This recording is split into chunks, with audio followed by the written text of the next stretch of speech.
What's up, everybody? Welcome back to the opening pairs. We continue our Sunday Night at the Movies series. Tonight, we are reviewing the 2011 movie Moneyball. And joined with me, as always, he is the Al Pacino to my Robert De Niro, Mr. Kyle Cavan. Oh wow, yeah, you've really stretched there now, haven't you? Yeah, we're getting to the bottom of the comparisons now, I think. Definitely. But it's great to have you back. We had a show without you, and it wasn't the same. So it's it was wonderful to have better. you. Some would say. Well, I didn't say that. Now, come on, I'm standing up for you for once. But no, Thank we're you. back. We're back with a movie review, and yeah, excited to get stuck into it once again. Yeah, so it's Moneyball. It's 2011. It's written by Aaron Sorkin. He's a guy we kind of talked about a few times now in the past. We kind of just seem to keep coming around to him. Yeah. It's 10 years old now, which is kind of weird to say out loud. It is directed by Bennett Miller, and it stars Brad Pitt, Jonah Hill, and the late, great Philip Seymour Hoffman. Let's start off with our Barstool overview. What, coming away from this movie, kind of stuck with you in terms of, like, if you had to explain this to somebody, what's it about? Yeah, I suppose we spoke about it off screen just before we started, and yeah, for me, it's the smaller club trying to gain every advantage that they can to compete with the bigger corporations in sports. You know, we see it every day in every sport, really, and yeah, it's just a different take on statistics and how they can, squeeze the every last inch out of players, and just the depths of what sports organizations go to compete, and they try to break it down as best they can for us. I don't even think you really need a knowledge of baseball. It's that type of movie that it's more about the stories and the characters behind it and just the depths that they go to. But yeah, it's just very much, the characters behind the struggle, really. Yeah, if I had to summarize this movie in one sentence, I would just say it's statistics meets cinema. And that's plain and simple what I think it is. It is a novel idea that was brought in.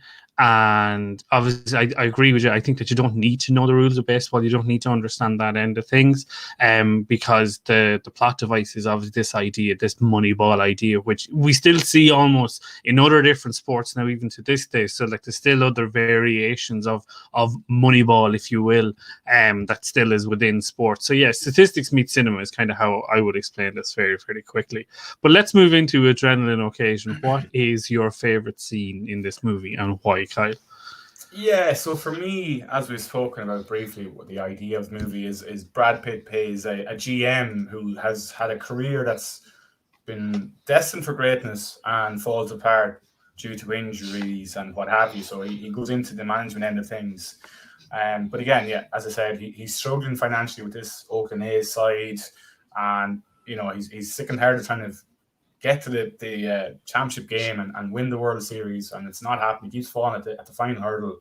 So he goes into a meeting with I think it was Chicago or somebody, and all of a sudden there's a guy in the corner, unathletic looking guy, and everyone seems to be listening to him. He ends up hiring him. It's Jonah Hill, Peter Brand in the movie, and he brings him along to his own selector meeting.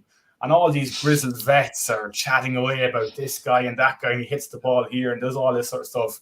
And Brad just was like, nope, none of them. Don't want any of them at all. And everyone's just shocked and stunned. And of course, Jonah Hill, Peter Brand, just sitting there in the corner, really timidly and quiet. And Brad Pitt just kind of points to him, clicking his fingers. He's like, oh, you want me to talk? Yeah, when I pointed to you, I want you to talk. And he just reels off all these different stats and, aggregate gains and etc. And it just sets the tone for the whole movie. But it's very entertaining. It's a really interesting scene in the sense, as you say, really sets what Moneyball is. Yeah. The shock on the faces of all the agents and whatnot to be like, we have to take him. No, we can take him, and him, and he'll make up him. And it's just like, it's such a novel way of looking at it. It's really kind of like it's not about the individuals, it's the sum of the parts, that whole kind of idea. Yeah. I think for myself, if my own kind of scene that kind of sticks out to me, it's a nice little callback to a conversation that Brad Pitt and Jonah Hill have when they're talking about how to like cut players and let players know that they're being traded. And it's the short little 1 minute scene when Peter Brand, as you said, played by Jonah Hill, tells Carlos Pena that he's being traded, brings him in, sits him down, tells him he's traded, gives him his papers, gives him his contract. Is that it? Yeah, that's it. Out the door, game over, moving on. But just a nice little kind of, just a nice little funny scene, I suppose, is kind of how I looked at it.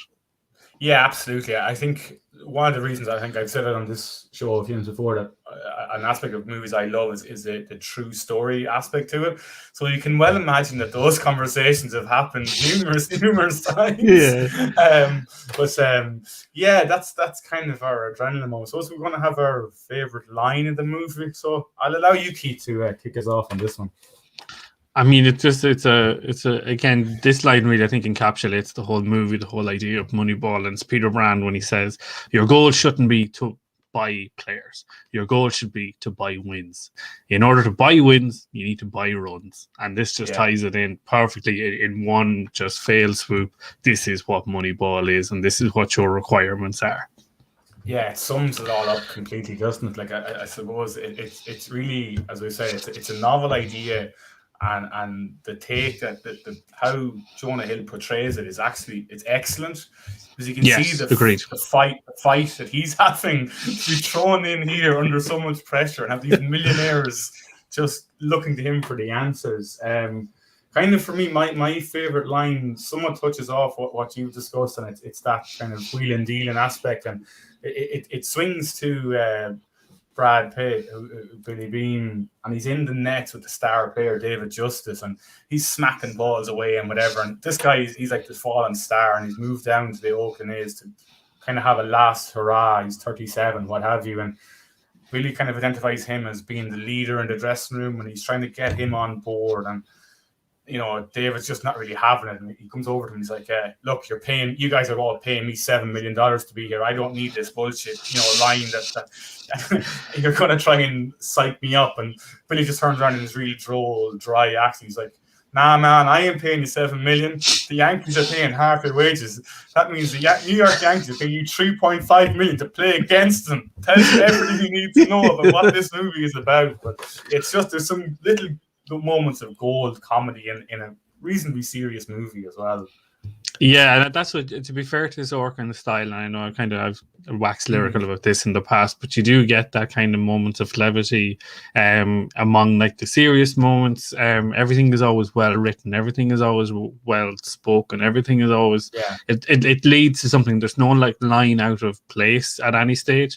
And obviously like this is based on kind of like some form of like true events, and while you can be sure that no more than what we were saying earlier, that there are comments and conversations like that, they're not exactly like that, and they're perhaps a little bit more heated than what we think. Yeah, definitely. As you say, it's all very clever. It's very cleverly written and thought out, and it just makes you giggle and think, well, it probably doesn't happen exactly like that, but that's how you want it to happen, or you think you want it to happen. Yeah, absolutely. But even like I suppose you think like that kind of conversation, you can imagine that in any sport. Like if I don't know, some guy was on loan from Chelsea to Arsenal and he didn't really care, and then you're like say Willian or something or whatever. You mean the European champions Chelsea? Yes, the European champions Chelsea. Okay, just checking. No, that's you can just imagine these kind of similar conversations across all sports. Absolutely. But it's nice, these little kind of insights within kind of like sports teams and kind of cultures almost. But let's get into who we relate to in the movie. Who's your favorite character and why?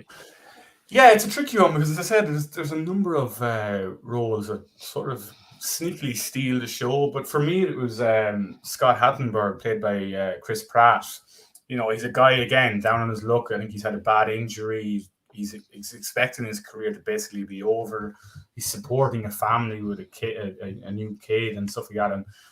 And Billy Bean shows up to his house, and kind of gives him a lifeline. And it's a very emotional scene when that actually takes place. And he has some great lines. Like he talks about what's the thing you fear most, and he's like, a baseball coming anywhere near me, and just little chunks like that within the movie. But it's just, I feel it wraps up the whole idea of the movie that we can kind of all identify with the underdog and the guy that just wants it so badly, but has been overlooked for one reason or another.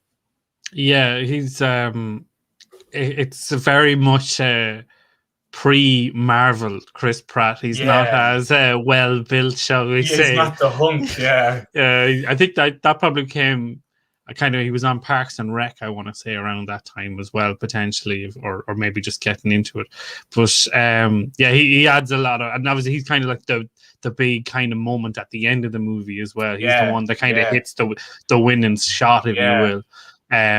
For me, I know we've mentioned his name a good bit, but it is Peter Brand. It is Jonah Hill's character for me. I really just kind of like, as a numbers guy, I kind of related to him a lot easier within the movie, and he was kind of my eyes within the movie. I liked the way that he looked at things, from an analytical point of view.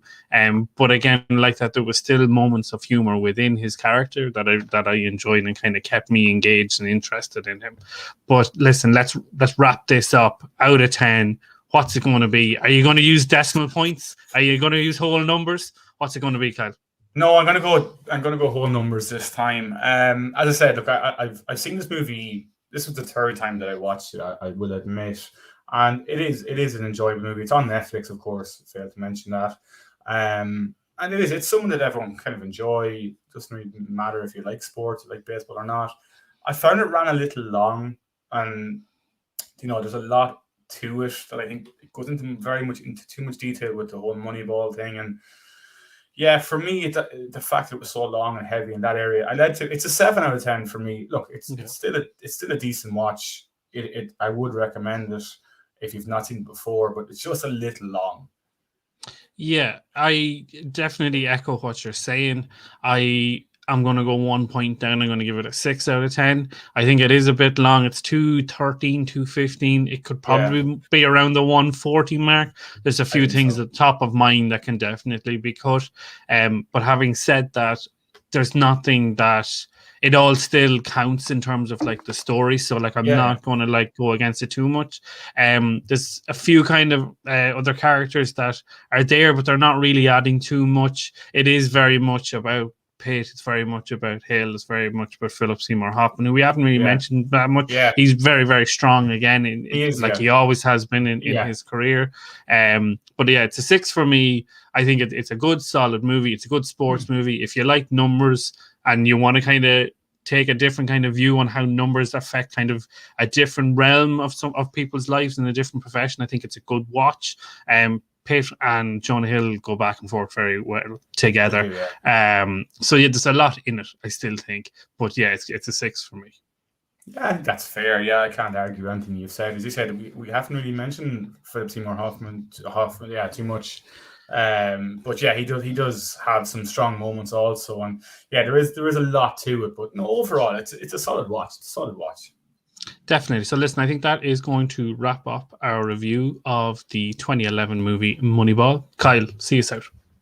Yeah, it's great to be back. Wrapped it up. So as per usual, we're on YouTube. Follow us on Keith's on both social medias, on Instagram and Twitter with Keith Kilduff or K Kilduff Media. I'm at Kyle Gavin 23. Please, as always, like, share, subscribe, comment, all the socials, all the things, and it's just great to be back. Thanks as always for watching us, Kyle. Do like, do subscribe, do all the things, and we will see you on our next show. Take care, everybody.